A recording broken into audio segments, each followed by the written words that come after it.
dengan wasilah akikah yang sudah dilaksanakan oleh kedua orang tuanya. Adapun yang ketiga, hikmah dari akikah ini adalah sebagai sarana taqarrub ilallah, sebagai sarana untuk mendekatkan diri kepada Allah Subhanahu wa Ta'ala, sebagaimana kedudukan karunia-karunia Allah yang lainnya. Ini sering saya ingatkan, sering saya tekankan, Pak, Bu, ketika kita mendapatkan karunia dari Allah Subhanahu wa Ta'ala, selain disyukuri, ada tindak lanjut selanjutnya yang jauh lebih penting untuk kita jadikan supaya apa yang dikaruniakan ini lebih bermanfaat. Maka jadikan anak termasuk salah satunya sarana untuk mendekatkan diri kepada Allah Subhanahu wa Ta'ala. Dengan jalan akikah ini salah satunya Yai Taufik ingin bertaqarrub ilallah, semakin mendekatkan diri kepada Allah Subhanahu wa Ta'ala, mengikuti sunnahnya baginda Nabi Muhammad Sallallahu Alaihi Wasallam. Lebih lanjut lagi, para ulama mengatakan bahwasanya yang dimaksud dengan taqarrub ilallah itu selama kita masih diberikan amanah itu, maka ingatlah bahwasanya taqarrub ilallah ini setidaknya bisa menimbulkan perasaan di dalam diri kita. Salah satunya itu minimal punya rasa malu. Kemarin kita mungkin nggak punya anak, mungkin agak kurang malu kalau kita berbuat yang tidak baik. Kalau sudah punya anak, minimal malu. Kan ada prinsip seperti itu, betul tidak? Wah, malu lah punya anak. Dulu saya sering mungkin nongkrong di tempat-tempat yang kurang baik, sekarang punya anak saya malu. Ini bagian dari sarana anak untuk menjadikan orang tua itu taqarrub ilallah. Wah, malulah, kemarin saya minum minuman yang mungkin bahasanya tidak baik, minum minuman yang diharamkan, atau mungkin main judi dan lain sebagainya. Sudah punya anak, malulah. Ingat kepada Allah Subhanahu wa Ta'ala. Itu namanya menjadikan anak sebagai sarana taqarrub ilallah. Jadi jangan sudah punya anak jadi tambah gak karu-karuan, ya. Jangan punya anak tambah banyak, tambah gak karu-karuan. Ini namanya orang tua yang tidak bersyukur, yang tidak mau menjadikan anak yang merupakan karunia dari Allah Subhanahu wa Ta'ala sebagai sarana untuk mendekatkan diri kepada Allah Subhanahu. Dan masih banyak lagi ketika punya anak mungkin yang sudah mulai balik, ketika kita tidak mengajarkan mereka, memberi contoh mereka, misalnya di waktu sholat, malu, takut anaknya nanti ikutan. Kalau orang tuanya nggak sholat, nanti anaknya jadi ikut-ikutan dah sholat. Bapaknya nggak ngaji, anaknya ikut-ikutan nggak ngaji. Bahkan merasa malu itu minimal, kata para ulama, sebagai sarana untuk taqarrub, menjadikan anak sebagai sarana kita untuk mendekatkan diri kepada Allah Subhanahu. Dan hal-hal semacam ini mulai banyak hilang, betul nggak Bapak Ibu? Jarang sekali orang tua yang mau berpikir sampai ke sana. Padahal itu adalah hal yang utama yang diajarkan oleh baginda Nabi Shallallahu Alaihi Wasallam. Salah satunya ketika kita ingin anak-anak kita ini menjadi anak-anak yang solih-solihah, jadikan mereka sebagai sarana untuk taqarrub ilallah. Diawali dengan ini, diawali dengan melaksanakan sunnah baginda Nabi Shallallahu Alaihi Wasallam, yaitu dengan melaksanakan akikah, yang merupakan sunnah muakkad, sunnah yang sangat dianjurkan oleh baginda Nabi Shallallahu Alaihi Wasallam. Dan yang selanjutnya jelas ini akikah ini adalah sebagai sarana untuk melaksanakan sunnahnya baginda Nabi Shallallahu Alaihi Wasallam. Dan yang selanjutnya akikah juga sebagai sarana untuk menjalin silaturahmi. Karena dengan akikah ini otomatis orang yang nantinya akan makan daging akikah ini untuk mempererat hubungan silaturahim sesama umat muslim. Dan masih banyak lagi sebenarnya, tapi yang lain-lain saya yakin insya Allah rekan-rekan paham. Tapi yang jelas yang paling pokok 4 hal itu tadi, di mana akikah ini kalau memang kita belum mampu setelah 1 minggu kelahiran, kata baginda Nabi SAW bisa di 7 hari berikutnya. Ketika 7 hari berikutnya belum mampu, 7 hari berikutnya lagi. 7 hari berikutnya belum mampu, 7 hari berikutnya lagi. Sampai dia sebelum balik. Itu batasannya. Dan perintahnya ini bagi yang mampu. Tapi jangan salah persepsi Bapak Ibu. Mampu yang dimaksud ini bukan berarti mampu itu konotasinya harus kaya raya. Apa-apa yang diperintahkan oleh Allah Subhanahu wa Ta'ala, hendaknya lah kita ini selalu berusaha untuk mampu mewujudkannya. Bagaimana maksudnya? Saya kasih contoh sederhana begini Bapak Ibu. Kalau Bapak Ibu mungkin ada yang belum mengakikahkan anaknya atau putrinya, itu jangan menunggu cukup, jangan menunggu kaya, jangan menunggu dapat rezeki besar, tapi betul-betul diupayakan dari semenjak dia dilahirkan. Misalnya ini belum cukup uang, hari ini kita kerja, misalnya dapat duit 200.000, sisakan 20.000, 50.000, niatkan untuk mengakikahkan anak kita. Besok kerja lagi dapat 100.000, ambil 10.000, sisakan untuk akikah anak kita. Kira-kira 2 tahun kebeli nggak kambing itu? Insya Allah kebeli. Tapi kalau nunggu uang banyak, dapat 5 juta, 6 juta, nanti pikirannya udah beda lagi. Pengen ganti motor, pengen ganti TV, pengen ganti HP, jadi lupa untuk mengakikahkan anaknya. Ya Pak ya? Maka harus dengan niat yang kuat. Yang dimaksud dengan mampu itu mampu untuk mewujudkan, untuk melaksanakan itu tadi. Tidak harus menunggu kaya. Jadi dikumpulkan sedikit-sedikit begitu cukup, bawa ke Yai Taufik, Yai, ini saya insya Allah mau mengakikahkan anak saya, mohon barokah doanya, bimbingannya, bagaimana pelaksanaannya, bawa ke beliau. Ini orang tua yang berusaha memantaskan dirinya di hadapan Allah Subhanahu wa Ta'ala. Ini susah Pak kalau nggak dididik, susah kalau tidak dibangun mindsetnya, betul tidak? Karena memang kebiasaan kita kan seperti itu. Kalau punya rezeki malah pengennya yang lain-lain, malah ibadah yang utama yang dianjurkan oleh baginda Nabi sering kita nomor 2 kan. Nanti lagi lah, nanti lagi siapa tahu ada lagi, nanti lagi lah siapa tahu ada lagi, sampai tua nggak diakikahi ya gitu. Jangan seperti itu ya. Keutamaan akikah ini sangat luar biasa, maka ikuti apa yang dibimbingkan oleh baginda Nabi Shallallahu Alaihi Wasallam. Kita tidak tahu Pak siapa nanti di akhirat yang bisa memberi manfaat, entah orang tua kepada anak atau anak kepada orang tua. Maka dengan jalan akikah ini mudah-mudahan dieratkan antara keduanya, sehingganya nanti di akhirat bisa saling memberi manfaat. Harapannya salah satunya utamanya itu. Dan kita juga tidak tahu kapan kita dipanggil oleh Allah Subhanahu wa Ta'ala. Betul tidak ibu-ibu? Entah kita duluan atau anak-anak kita duluan.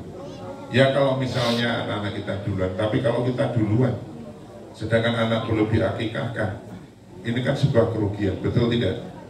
Jadi jangan pernah menunggu.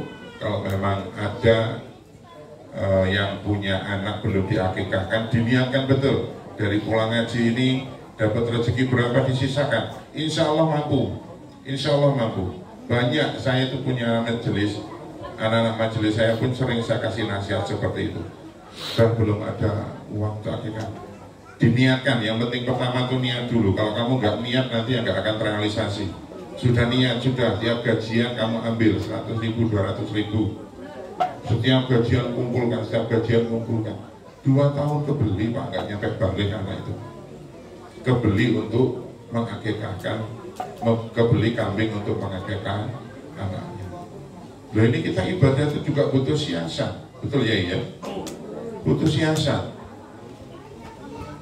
Jadi yang dimaksud mampu itu tidak harus nunggu kaya, tapi mampu melaksanakan Beda kalau misalnya kebetulan kita dikaruniai sakit, stroke, sudah nggak bisa apa-apa, itu ya bisa dikategorikan orang yang tidak mampu. Bukan berarti mampu itu kaya atau miskin.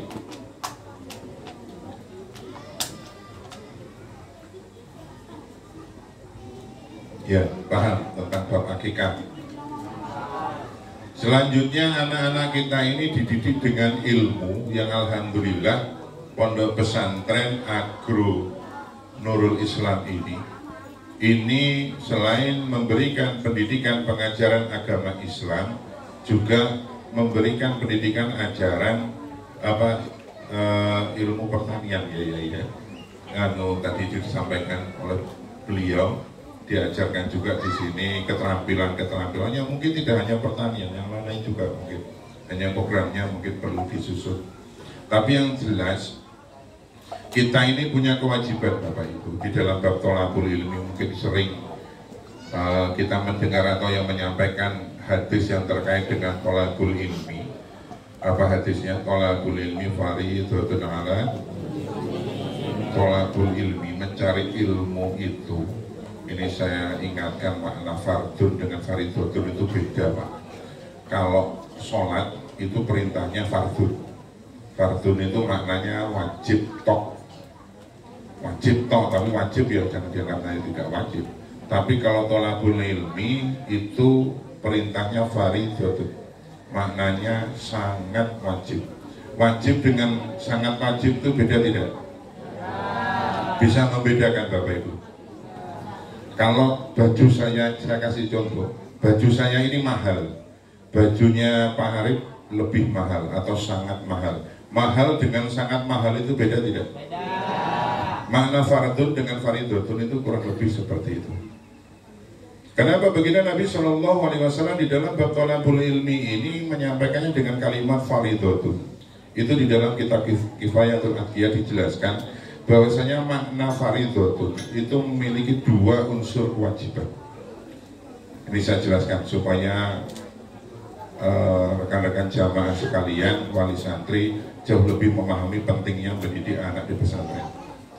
Pertama, bahwasanya kita ini punya kewajiban untuk mencari ilmu yang bersifat fardu kifayah. Ini ilmu-ilmu yang bersifat umum lah bahasanya, semisal pertanian. Tapi tidak harus semuanya. Namanya fardu kifayah itu kalau satu kaum, di dalam satu kaum itu sudah ada orang yang melaksanakannya, maka wajib, gugur wajibnya bagi yang lainnya. Misalnya ilmu kesehatan, ya tidak harus semua orang jadi dokter, tidak semua orang wajib jadi dokter atau paramedis. Tapi apabila dalam satu kaum atau golongan itu sudah ada yang belajar ilmu kesehatan, maka gugur wajibnya bagi yang lain. Ilmu ekonomi tidak harus semuanya wajib belajar ilmu ekonomi. Tapi kalau sudah ada yang jadi sarjana ekonomi, ahli ekonomi, maka gugur wajibnya yang lain. Menjadi ahli perdagangan misalnya, tidak harus semua orang Islam jadi ahli perdagangan. Kalau sudah ada yang belajar atau mendalami ilmu perdagangan, gugur wajib yang lain. Ilmu kelautan misalnya, tidak harus semua umat Islam harus belajar ilmu kelautan. Tapi kalau sudah ada, maka gugur bagi yang lainnya. Ini yang bersifat fardu kifayah. Tetapi ada fardu yang kedua, yaitu fardu ain, yang tidak boleh tidak setiap umat Islam itu wajib untuk mencarinya. Halo? Masih dengar? Apa saja itu? Yang pertama ada ilmu fikih. Apa itu ilmu fikih? Ilmu yang mempelajari bagaimana hukum-hukum, mempelajari tentang hukum-hukum dan bagaimana tata cara beribadah kepada Allah Subhanahu wa Ta'ala dengan benar, mengikuti Al-Quran dan juga baginda Nabi Shallallahu Alaihi, termasuk bab muamalah di dalamnya. Ini tidak boleh tidak Pak. Setiap umat Islam wajib belajar ilmu fikih. Tidak boleh kita ibadah kepada Allah asal-asalan, terus kita bilang harap maklum ya Allah kalau ibadah kami tidak benar karena memang kami bukan ustaz. Oh ya, tidak bisa seperti itu, Ferguson. Ya, mau ustadz atau bukan, kiai atau bukan, apapun profesinya, apapun latar belakang ekonominya, selagi dia Islam, wajib dia belajar fikih. Dan ini hal yang paling mendasar dalam ajaran Islam, yang mohon maaf, hari ini mulai banyak ditinggalkan. Nanti saya jelaskan, saya uraikan. Inilah pentingnya kenapa kita mengajar, mendidik anak kita di pesantren.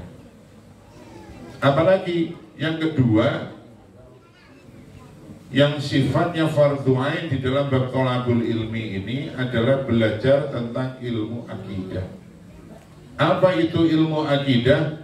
Ilmu yang mempelajari tentang bagaimana meyakini Allah Subhanahu wa Ta'ala dengan benar, mengikuti Al-Quran dan juga baginda Nabi Sallallahu Alaihi. Dan ini tidak boleh tidak, setiap muslim wajib belajar. Jangan sampai umat Islam punya pemahaman sendiri-sendiri tentang Tuhannya. Aneh tidak? Atau bahkan ragu-ragu dengan keyakinannya. Banyak terjadi Pak di kalangan kita. Lahir dari Islam, keluarga Islam begitu besar, keluar dari Islam. Ada pada? Banyak.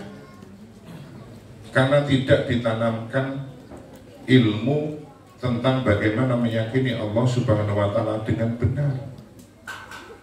Menggambarkan Allah dengan analoginya sendiri. Macam-macam persoalan akidah ini. Ada lagi ketika orang ini mulai justru mengejar yang fardu kifayahnya, fardu ainnya ditinggalkan, fatalnya lagi zaman sekarang ini Bapak Ibu. Banyak kalangan akademisi, saya lupa kadang gelarnya itu Masya Allah banyaknya luar biasa, sudah profesor, doktor, magister, apalah macam-macam. Ujung-ujungnya apalah ateis. Naudzubillah suwa naudzubillah min. Karena yang dikejar hanya fardu kifayahnya, fardu ainnya tidak dicukupi. Lucu kadang ya, gelarnya sarjana magister ya. Kadang bab fikih lu udah paham. Terjadi di zaman sekarang itu. Iya betul Pak Arif. Kenapa bisa terjadi seperti itu? Saya itu sering ditanya orang, itu gimana profesor kok kayak gitu? Ya profesor bidangnya, akidahnya, fikihnya nggak belajar, ya nantinya tidak sempurna Islamnya. Bagaimana dia bisa menjalankan keislamannya dengan benar kalau pondasi dasarnya tidak dicukupi?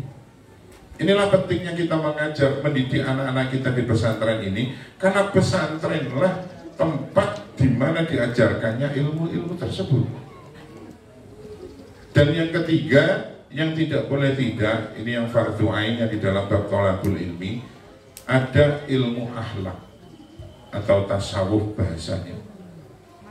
Ilmu yang mempelajari tentang akhlak kita terhadap diri kita, akhlak kita kepada Allah Subhanahu wa Ta'ala, akhlak kita kepada hamba-hamba atau makhluk Allah yang lainnya, mengikuti Al-Quran dan juga baginda Nabi Sallallahu Alaihi. Sehingga jangan sampai orang Islam ini jauh dari akhlak yang diajarkan oleh baginda Nabi Sallallahu Alaihi Wasallam. Karena Islam ini diturunkan, diajarkan oleh baginda Nabi, tujuannya adalah untuk menyempurnakan innama bu'istu liutami makarimal. Syariat Islam ini syaratnya. Maka wajib setiap muslim untuk belajar tentang ilmu akhlak. Dan di pesantren ini kurikulum yang paling mendasar, yang tidak boleh tidak, pasti ada. Ini yang membedakan pesantren dengan pendidikan umum yang lainnya.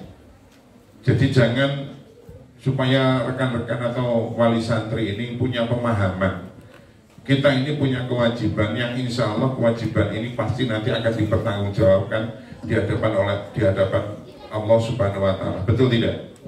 Semua perkara yang sudah diwajibkan oleh Allah pasti itu nanti dimintakan pertanggungjawabannya, termasuk bab thalabul ilmi. Kita mau ngajar anak kita fikih jelas gak mampu, betul apa betul? Titipkan ke pesantren. Kita mau ngajar akidah anak-anak kita, mungkin pemahaman kita sempit, karena kita tidak belajar, titipkan ke pesantren. Kita mungkin mau mengajarkan bab akhlak secara menyeluruh menurut kaidah ilmu Islam, kita mungkin juga terbatas waktu dan kemampuan, titipkan di pesantren. Karena di pesantren 3 hal ini wajib, Pak Arif, pasti. Yang namanya pesantren, apalagi itu berbasis Nahdlatul Ulama atau Nahdiyin, itu pasti diajarkan. Karena memang ini tidak boleh tidak. Karena ini fardu ain. Silakan nantinya mau kuliah, nyambi kuliah jadi ahli-ahli apa di bidang ilmu yang lainnya, silakan. Saya tidak melarang. Tetapi yang pokok, yang 3 ini jangan sampai tidak. Banyak terjadi di kalangan masyarakat kita ini justru terbalik, Bapak Ibu. Fardu ainnya ditinggalkan, fardu kifayahnya diutamakan. Kebalik tidak? Sehingga ketika anaknya sudah menjadi sarjana dan lain sebagainya, akhlaknya kepada orang tuanya tidak ada sama sekali. Sibuk dengan urusan dunianya. Ya bukan salah orang tua, bukan salah anaknya, memang orang tuanya yang salah mendidik. Jangan sampai seperti itu, Bapak Ibu ya. Maka ikhlaskan, doakan anak-anak kita selama belajar mengaji di pondok pesantren Agro Nurul Islam ini, supaya betul-betul mereka mendapatkan ilmu yang bermanfaat. Satu, yang kedua, supaya kita betul-betul menunaikan kewajiban kita atas anugerah anak yang dititipkan oleh Allah Subhanahu wa Ta'ala terhadap kewajiban thalabul ilmi. Paham Bapak Ibu? Yang mungkin di pulau lain yang punya keturunan memang nggak punya kemampuan untuk mengajar, yang 3 pokok ini tadi fardu ainnya dalam bab thalabul ilmi, tolong disampaikan. Tolong disampaikan oleh dari acara maulid di pondok pesantren ini. Tolong sampaikan ke saudara-saudara yang lain. Kalau punya anak nggak bisa ngajar fikih, nggak bisa ngajar akidah, akhlak, titipin aja ke pesantren Agro Nurul Islam. Insya Allah beres urusan itu. Amin Allahumma. Amin. Karena dididik oleh pengajar-pengajar pengasuh yang memang sudah mendalami ilmu itu, Pak. Jadi tidak usah khawatir. Justru saya sekarang ini khawatir dengan pondok-pondok pesantren modern, non sewu. Bukan saya tidak suka dengan sistem pendidikannya. Kadang yang dilaksanakan di dalam pesantren-pesantren seperti itu tidak mencakup kepada 3 yang pokok ini, Pak. Ini masyarakat kita banyak yang nggak tahu. Yang penting bagus pesantrennya, fasilitasnya ini itu dan lain sebagainya, terkesan modern, tapi justru fikih, akidah, akhlaknya ini kadang tidak ada atau tidak sempurna. Rugi kita yang memondokkan anak kita ke sana. Jadi kita sebagai orang tua ketika memilih lembaga pendidikan yang sesuai harapan kita untuk memenuhi apa yang tanggung jawab kita sebagai orang tua, di mana kita punya tanggung jawab untuk mencukupi anak-anak kita di dalam bab thalabul ilmi tentang fardu ainnya kita. Paham Bapak Ibu? Sehingganya akan lahir generasi-generasi yang beriman dan bertakwa sebagaimana tadi yang diharapkan. Dan di bab maulid mungkin saya mau ngaji tentang bab iman takwa. Oh sampai jam berapa? Setengah 12. Lanjut. Habis suara saya ini dari kemarin keliling terus, mohon maaf Pak Arif, makanya agak lesu juga ini, tapi tidak apa-apa.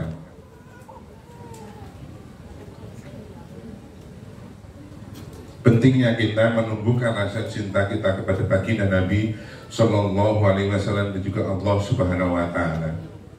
Ini erat kaitannya dengan keimanan dan ketakwaan. Ini Yai Taufik mengadakan acara ini, Pak, bukan main-main.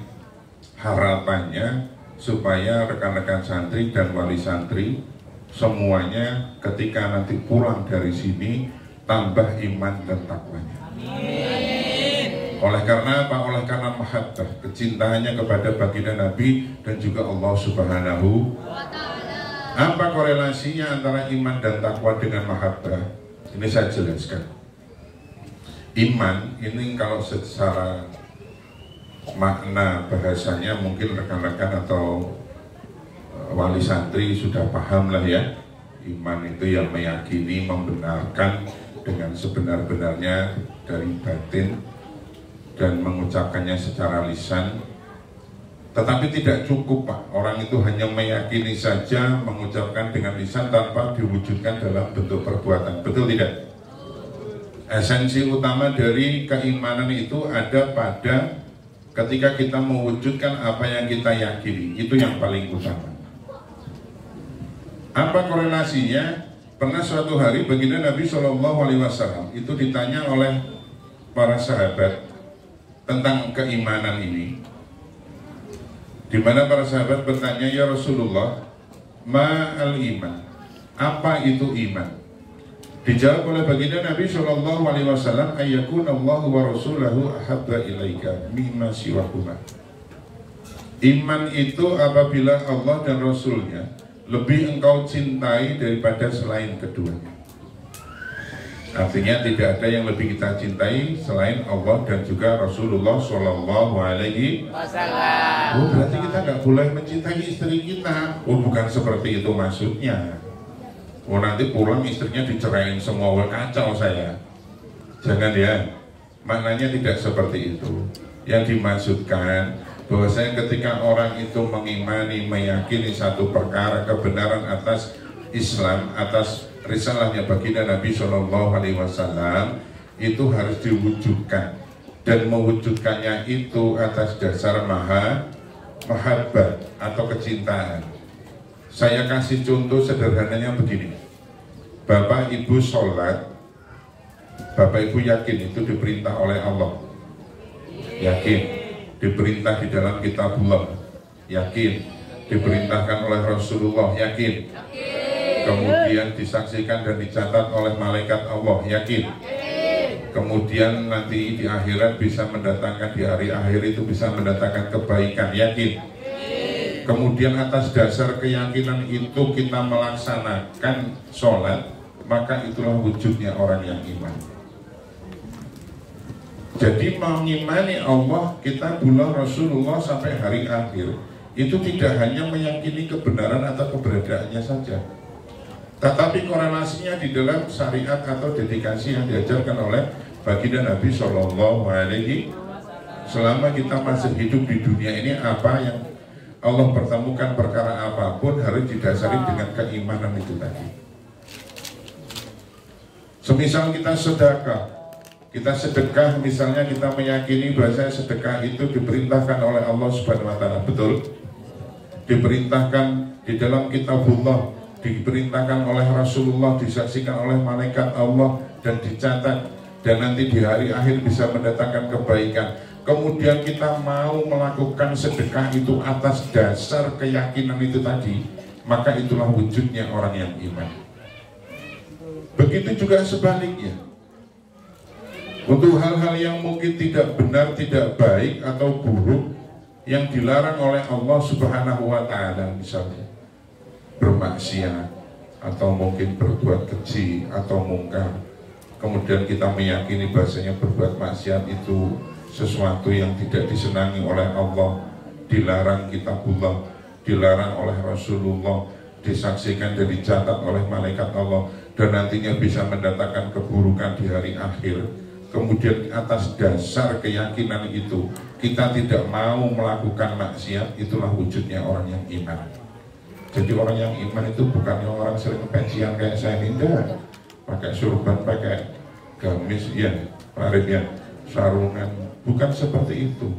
Orang yang beriman itu di dalam setiap perilaku tindakannya betul-betul merefleksikan keyakinan atas Allah, kitabullah, Rasulullah, malaikat Allah, qadar dan qadarnya Allah sampai hari akhir. Paham Bapak Ibu? Dan ketika kita melakukan itu, itulah wujudnya takwa. Makanya iman dan takwa itu tidak bisa ditinggalkan. Itu kalau setiap hari Jumat kita ini selalu diingatkan di mimbar khutbah, khususnya yang laki-laki ini, tentang wasiat takwa yang macam-macam. Di dalam Al-Quran itu banyak sekali wasiat takwa, kurang lebih ada 11 wasiat takwa yang wajib salah satunya itu disampaikan ketika khutbah di mimbar, ketika khutbah Jumat di mimbar khutbah, yang bahasanya pasti Allah sebutkan di antara orang-orang yang beriman dan yang bertakwa. Betul tidak? Mungkin yang belajar Quran pastilah di sini anak-anak pada tahu kalimatnya pasti ya ayyuhalladzina amanu ittaqullah. Ya ayyuhalladzina amanu ittaqullah haqqa tuqatih wa la tamutunna illa wa antum. Ada lagi ya ayyuhalladzina amanu ittaqullah wa kunu ma'as siddiqin. Ada lagi ya ayyuhalladzina amanu ittaqullah wa tanzur nafsum ma qaddamat. Pasti gandengannya ya ayyuhalladzina amanu ittaqullah. Ini kalau rekan-rekan belajar Al-Quran kok ketemu ayat bahasanya ya ayyuhalladzina amanu ittaqullah, perhatikan kalimat selanjutnya. Disitulah wasiat takwa yang ingin Allah Subhanahu wa Ta'ala sampaikan. Dan itu di dalam Al-Quran kalau tidak salah ada 11 wasiat takwa dari Allah Subhanahu wa Ta'ala yang setiap Jumat wajib salah satunya untuk disampaikan di mimbar khutbah. Tapi yang jelas Allah tidak pernah melepaskan antara kedua ini. Kenapa? Karena memang tidak bisa, Pak, kalau kita ini hanya iman tanpa takwa. Ada apa ada? Ada apa ada, Bu? Orang yang iman tetapi dia tidak takwa. Contohnya, dia yakin bahwasanya meninggalkan sholat itu dosa, dimurkai oleh Allah, dilarang kitabullah, dilarang oleh Rasulullah, disaksikan dan dicatat oleh malaikat Allah, kemudian nanti di akhirat bisa mendatangkan keburukan. Dia yakin, tapi dia masih tetap meninggalkan sholat. Ada apa ada? Itu namanya orang iman tapi tidak takwa. Dia tahu bahasanya bermaksiat itu dilarang, dimurkai oleh Allah, dilarang di dalam kitabullah, yakin seyakin-yakinnya, dilarang oleh Rasulullah, disaksikan dan dicatat oleh malaikat Allah, dan nanti di hari akhir bisa mendatangkan keburukan, tapi dia masih tetap bermaksiat. Ada pada? Hati-hati, Pak, hati-hati, Bu. Iman yang model seperti ini kalau diterus-terusin, lama-lama dihapus oleh Allah Subhanahu wa Ta'ala, dijadikan orang-orang yang munafik. Naudzubillah summa naudzubillah min. Jangan sampai ya hilaf-hilaf dikit tidak apa-apa lah, tapi ya balik lagi, jangan kebablasan ya. Dijaga iman takwanya. Bagaimana cara menjaganya, bagaimana mewujudkannya supaya kita diringankan atas segala sesuatu yang terkait dengan keimanan kita ini, untuk mewujudkan keislaman kita dengan sebenarnya, dengan mahabbah, dengan kecintaan. Karena kata baginda Nabi SAW, kecintaan itu bisa mendatangkan ketaatan di dalam diri seseorang. Betul apa betul? Orang itu kalau cinta pasti taat. Bapak-bapaknya cinta nggak sama istrinya? Ibu-ibunya cinta nggak sama bapak-bapaknya? Kalau disuruh taat nggak? Iya, pasti taat karena cinta. Tapi kalau udah nggak cinta, itu biasanya mulai bangkang. Betul apa betul? Begitu kita, apalagi urusannya kita dengan Allah, urusannya kita dengan baginda Nabi Muhammad Sallallahu Alaihi. Seberat apapun perintah Allah, kalau didasari rasa cinta, insya Allah ringan kita jalankan. Tapi seringan apapun perintah, kalau kita tidak didasari oleh rasa kecintaan, pasti akan berat. Orang suruh beli rokok aja anak-anak itu susah kok. Beli obat misalnya, dimintain tolong mungkin orang lain, karena memang orang lain ya kadang mikir, karena tidak ada kecintaan. Beda kalau yang nyuruh itu orang yang dicintainya. Ibu-ibunya minta tolong sama bapaknya misalnya karena lagi sakit, belikan obat, karena cinta ya dicarikan. Coba minta tolong tetangganya, belum tentu mau. Betul apa betul? Ini bukti nyata. Kata baginda Nabi bahwasanya kecintaan itu akan melahirkan ketaatan kepada Allah dan juga baginda Nabi Sallallahu Alaihi. Maka jadikan tolak ukur tentang rasa cinta kita kepada Allah dan Rasulullah itu pada ketaatan di dalam diri kita. Kalau kita betul-betul cinta, betul-betul cinta kepada Allah Subhanahu wa taala dan Rasulullah Shallallahu alaihi wasallam, lihat di dalam tingkatan ketaatan kita. Apakah betul kita cinta atau cinta-cintaan atau dusta? Seberapa besar rasa cintanya seseorang kepada Allah dan Rasulullah itu bisa dilihat dari tingkat ketaatannya. Paham, Bapak Ibu? Hal ini dipertegas oleh Allah Subhanahu wa taala di dalam Al-Qur'anul Karim. Kata Allah Subhanahu wa taala, "Walladzina amanu asaddu hubban lillah." Dan orang-orang yang beriman itu besar rasa cintanya kepada Allah Subhanahu wa taala. Nih, jadikan tolak ukur ketaatan itu sebagai tolak ukur seberapa besarnya cinta kita kepada Allah dan Rasulullah. Kalau kita betul-betul menjalankan ketaatan dalam hal apapun yang kita temui di dalam kehidupan kita, betul-betul menjalankan kewajiban, meninggalkan apa yang dilarang oleh Allah Subhanahu wa taala, istiqomah, tidak tergoyahkan.